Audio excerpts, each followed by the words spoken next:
Hi my dear friends, welcome to job updates in Telugu YouTube channel. Friends, మనకి railway డిపార్ట్మెంట్లో ఏవీటీఎంస్ దగ్గర work చేయడానికి contractual basis పైన ఉద్యోగాలను భర్తీ చేయడానికి నోటిఫికేషన్ అనేది రిలీజ్ చేయడం జరిగింది. ఈ ఉద్యోగాలకు అప్లై చేయాలనుకుంటే 10th పాస్ అయినటువంటి సర్టిఫికేట్ అనేది తప్పనిసరిగా ఉండాలి. అలాగే ఏజ్ అనేది 18 సంవత్సరాలు అనేది నిండి ఉండాలి. దీనికి ఎటువంటి అప్లికేషన్ ఫీజు లేదు. జస్ట్ నేను మీకు అప్లికేషన్ ఫామ్ పీడిఎఫ్ అనేది మీకు ఇస్తాను. దాన్ని డౌన్లోడ్ చేసుకొని ప్రింట్ తీసుకొని ఫిల్ చేసి నేను చెప్పే అడ్రస్కి వెళ్ళి మీ యొక్క అప్లికేషన్ అనేది సబ్మిట్ చేయాల్సి ఉంటుంది. ఒకవేళ నెంబర్ ఆఫ్ అప్లికేషన్స్ అనేవి ఎక్కువగా ఉన్నాయనుకోండి, చాలామంది ఈ నోటిఫికేషన్ కానీ అప్లై చేస్తే దానికి ఎటువంటి ఎగ్జామినేషన్ లేకుండా లాటరీ ఆధారంగా అప్లికేషన్స్ అనేవి తీసి ఎవరికైతే సెలెక్ట్ అవుతారో లాటరీ విధానంలో వాళ్ళకి జాబ్ అనేది ఇవ్వడం జరుగుతుంది. సో కాబట్టి అసలు ఈ జాబ్స్ ఏంటి, ఈ రైల్వేలో ఈ జాబ్స్కి సంబంధించినటువంటి పూర్తి వివరాలు అన్నీ కూడా నేను మీకు తెలియజేస్తాను. ఒకవేళ మీరు సెలెక్ట్ అయితే డైరెక్ట్గా డాక్యుమెంట్ వెరిఫికేషన్కి వెళ్ళిపోవాల్సి ఉంటుంది. ఆ డాక్యుమెంట్స్ ఏమేమి రెడీ చేసి పెట్టుకోవాలి అన్ని వివరాలు కూడా ఈ వీడియోలో నేను మీకు తెలియజేస్తాను. ఇంతవరకు ఎవరైతే మన ఛానల్కి సబ్స్క్రైబ్ చేసుకోలేదో దయచేసి ఇలాంటి డైలీ జాబ్ అప్డేట్స్ మిస్ అవ్వకుండా పొందడానికి ఇప్పుడే మన జాబ్ అప్డేట్స్ తెలుగు యూట్యూబ్ ఛానల్కి అయితే సబ్స్క్రైబ్ చేసుకోండి. ఫ్రెండ్స్, మనకి ఈ నోటిఫికేషన్ అనేది government of India south central railway నుంచి రావడం జరిగింది. దీని యొక్క సౌత్ సెంట్రల్ రైల్వే యొక్క హెడ్ క్వార్టర్స్ అనేది ఎక్కడ ఉంటుందంటే మనకి విజయవాడలో ఉండడం జరుగుతుంది. అయితే ఈ విజయవాడలో ఉన్నటువంటి ఈ సౌత్ సెంట్రల్ రైల్వేలో పనిచేయడానికి 59 మంది ఫెసిలిటేటర్స్ అనే ఉద్యోగాల కోసం నోటిఫికేషన్ అనేది రిలీజ్ చేశారు. ఏవైతే మనకి ఆటోమేటిక్ టికెట్ వెండింగ్ మిషన్స్ ఏవైతే ఉంటాయో అక్కడ వర్క్ చేయడానికి ఈ నోటిఫికేషన్ అనేది రిలీజ్ చేయడం అనేది జరిగింది. సో మొత్తం మనకి ఈ నోటిఫికేషన్ సంబంధించి మొత్తం ఎన్ని రైల్వే స్టేషన్లలో ఈ వేకెన్సీస్ ఉన్నాయంటే మొత్తం 14 రైల్వే స్టేషన్స్లో మనకి ఈ వేకెన్సీస్ అనేవి 26 రైల్వే స్టేషన్స్లో మొత్తం 59 పోస్టులకి ఈ నోటిఫికేషన్ అనేది రిలీజ్ చేయడం జరిగింది. ఫస్ట్ ఈ నోటిఫికేషన్ సంబంధించి క్వాలిఫికేషన్స్ ఏముండాలి అనే వివరాలు అయితే ఫస్ట్ నేను మీకు చెప్తాను. తర్వాత డాక్యుమెంట్ ఏమేమి ఉండాలి అన్ని వివరాలు కూడా నేను మీకు క్లియర్గా చెప్పడం జరుగుతుంది. చూడండి, ఈ జాబ్స్కి అప్లై చేయడానికి ఆల్రెడీ రైల్వేలో ఎవరైతే రిటైర్డ్ అయినటువంటి ఎంప్లాయీస్ ఎవరైతే ఉంటారో వాళ్ళు కూడా అప్లికేషన్ పెట్టుకోవచ్చు.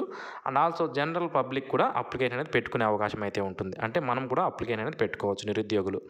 సో చూసుకున్నట్లయితే మీ యొక్క ఏజ్ అనేది తప్పనిసరిగా 18 సంవత్సరాలు నిండి ఉండాలి.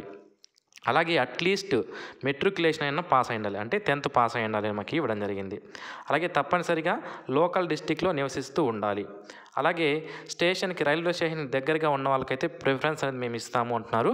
దూరంగా ఉన్న వాళ్ళకి కూడా జాబ్స్ ఇవ్వడం అనేది జరుగుతుందన్నమాట.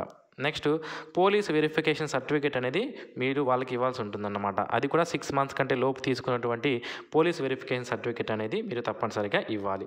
ఓకే, సో ఇది. అలాగే ఈ జాబ్స్కి సంబంధించి ఇక స్టార్టింగ్ నుంచి మొత్తం మనకి ఏమేమి ఇంపార్టెంట్ ఉన్నాయో అవన్నీ కూడా నేను మీకు తెలియజేస్తాను.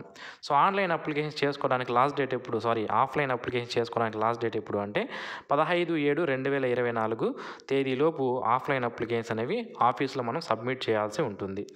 అడ్రస్ ఏంటి, మన యొక్క అప్లికేషన్స్ అనేవి ఏ అడ్రస్ సబ్మిట్ చేయాలంటే senior divisional commercial manager office, north block DRM's office compound, south central railway Vijayawada. ఈ యొక్క అడ్రస్కి మీ యొక్క అప్లికేషన్స్ అనేవి తీసుకొని వెళ్ళి అక్కడ డైరెక్ట్గా ఇవ్వవలసి ఉంటుందన్నమాట. ఓకే, అయితే టర్మ్స్ అండ్ కండిషన్స్ అనేవి మనకి ఇక్కడ ఇవ్వడం జరిగింది కొన్ని, అవి కూడా చూద్దాం.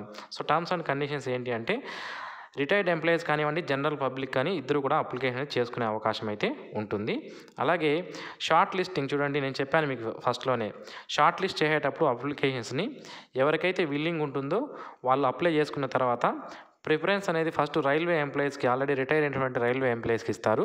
ఒకవేళ వాళ్ళు కానీ అప్లై చేసుకోలేదనుకోండి అప్పుడు జనరల్ పబ్లిక్ అయితే ఇవ్వడం జరుగుతుంది. ఈ జనరల్ పబ్లిక్ సంబంధించి కూడా మనకి లాట్ పద్ధతి ద్వారా, అంటే అప్లికేషన్స్ అన్నీ కూడా ఒక డిప్ పద్ధతి ద్వారా తీసి వాళ్ళని సెలెక్ట్ చేయడం అనేది జరుగుతుందన్నమాట. ఓకే, అలాగే ఈ జాబ్స్కి సంబంధించి ఎటువంటి శాలరీ కానీ రెమ్యునరేషన్ కానీ ఇవ్వరు. మీరు అక్కడ టికెట్స్ ఏవైతే సేల్ చేస్తారో అందులో నుంచి 3% మీకు కమిషన్ అనేది రావడం జరుగుతుందన్నమాట. సో కాబట్టి మీరు ఎంత వర్క్ చేస్తే మీకు అంత అమౌంట్ అనేది మీకు పర్సనల్గా రావడం అనేది జరుగుతుంది. వాళ్ళకి మీకు ఒక స్మార్ట్ కార్డ్, రైల్వే డిపార్ట్మెంట్ వాళ్ళు మీకు ఒక స్మార్ట్ కార్డ్ అనేది ఇస్తారు.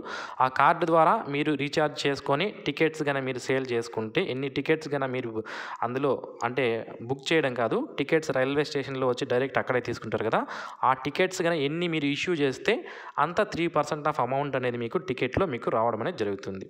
ఇక ఎలిజిబిలిటీ కండిషన్స్ మనం ఆల్రెడీ చెప్పుకున్నాం. ఇక అదర్ కండిషన్స్ మనం చూసుకున్నట్లయితే సెక్యూరిటీ డిపాజిట్ అనేది అంటే మనకి కేటగిరీ అంటే రైల్వే స్టేషన్స్ అనేవి 1, 2, 3 అలా కేటగిరీగా డివైడ్ చేసి ఉంటారు. సో ఇందులో 50,000 రూపాయలు కేటగిరీ 1 అండ్ 2కి సంబంధించిన రైల్వే స్టేషన్స్ అయితే మీరు వర్క్ చేసేది 50,000 డిపాజిట్ చేయాలి.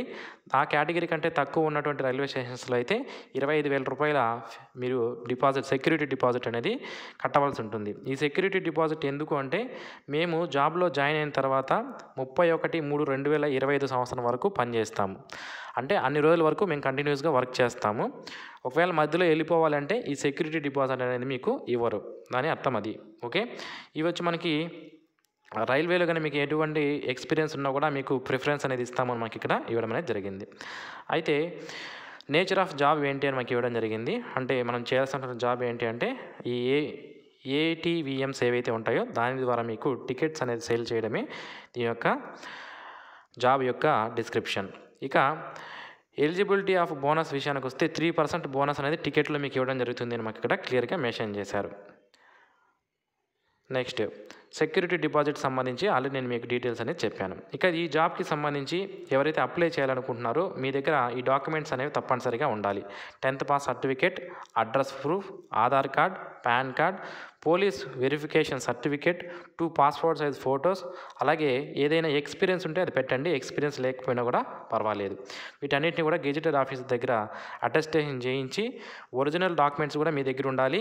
వాటిని వాళ్ళు అడిగినప్పుడు మీరు డాక్యుమెంట్ వెరిఫికేషన్ అప్పుడు చూపించాల్సి ఉంటుంది. సో ఫ్రెండ్స్, ఇది మనకి అప్లికేషన్ ఫామ్. ఇక్కడ మీరు రీసెంట్ పాస్పోర్ట్ సైజ్ ఫోటో అంటించండి. మీ యొక్క పేరు ఇక్కడ రాయండి. పేరు రాసేటప్పుడు మీ యొక్క 10th క్లాస్ సర్టిఫికేట్లో ఏదైతే పేరు ఉందో దాన్ని మీరు ఇక్కడ రాయవలసి ఉంటుంది. Date of birth and age అనేది ఇక్కడ వేయండి. ఎడ్యుకేషనల్ క్వాలిఫికేషన్ ఇక్కడ రాయండి. అలాగే matriculation or pass equivalent certificate ఉంటే ఇక్కడ మీరు రాయవలసి ఉంటుంది. అలాగే రెసిడెన్షియల్ అడ్రస్, కాంటాక్ట్ నెంబర్, మీ యొక్క ఫోన్ నెంబర్ అనేది ఇక్కడ రాయండి. పోలీస్ వెరిఫికేషన్ సర్టిఫికేట్ ఎప్పుడు ఇష్యూ చేశారు, ఆ డేటు, ఎవరు ఇష్యూ చేశారు, సబ్ ఇన్స్పెక్టరా, సిఐనా, సర్కిల్ ఇన్స్పెక్టరా, ఎవరు అనేది ఇక్కడ రాయాల్సి ఉంటుంది. Next Aadhaar number, pan card number, contractual experience ఏదైనా ఉంటే రైల్వేలో దాన్ని ఇక్కడ మీరు రాయవచ్చు. నెక్స్ట్ ఇక్కడ డిక్లరేషన్ ఇచ్చారు, దీన్ని చదువుకోండి. 3 పాయింట్స్ ఇచ్చారు. చదువుకున్న తర్వాత ఇక్కడ ప్లేసు, డేటు వేసి ఇక్కడ మీరు సిగ్నేచర్ చేసి ఈ యొక్క అప్లికేషన్ అనేది నేను చెప్పినాడు కదా అడ్రస్, మీకు ఆ యొక్క అడ్రస్లో మీ యొక్క అప్లికేషన్ అనేది సబ్మిట్ చేయాల్సి ఉంటుంది. అడ్రస్ మళ్ళీ చెప్తాను. So senior divisional commercial manager office, north block, DRM's office compound, south central railway, Vijayawada. ఎప్పటిలోపు అప్లికేషన్స్ అనేది మీరు ఆఫీస్కి తీసుకువెళ్ళి ఇవ్వాల్సి ఉంటుంది అంటే 15/7/2024 తేదీలోపు సాయంత్రం 3 గంటల లోపు మీ యొక్క అప్లికేషన్స్ అనేవి వాళ్ళకి రీచ్ అయ్యే విధంగా మీరు అక్కడ ఆఫీస్కి వెళ్ళి ఇవ్వవలసి ఉంటుంది. ఇక్కడ మొత్తం మనకి ఈ విజయవాడ డివిజన్ కింద వచ్చే 26 రైల్వే స్టేషన్స్లో మనకి ఇవ్వడం జరిగింది.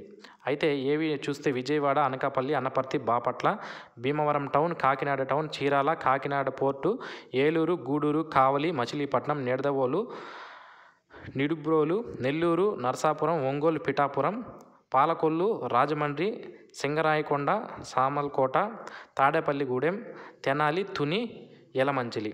ఈ మొత్తం 26 రైల్వే స్టేషన్స్లో 59 మందిని అయితే వీళ్ళు ఫిల్ చేయడం అనేది జరుగుతుంది. సో ఇప్పటి వరకు ఉన్నటువంటి అన్ని డీటెయిల్స్ కూడా మీకు క్లియర్గా ఎక్స్ప్లెయిన్ చేశాను. సో ఇది ఫ్రెండ్స్, ఇంకా ఏమైనా డౌట్స్ ఉంటే వీడియో కింద కామెంట్స్లో తెలియజేయండి, వాటికి రిప్లై అనేది ఇవ్వడం జరుగుతుంది. ఈ వీడియో మీకు నచ్చినట్లయితే లైక్ చేయండి. మరిన్ని ఇలాంటి డైలీ జాబ్ అప్డేట్స్ మిస్ అవ్వకుండా పొందడానికి ఛానల్కి సబ్స్క్రైబ్ చేసుకోండి. Thanks for watching. Have a nice day friends.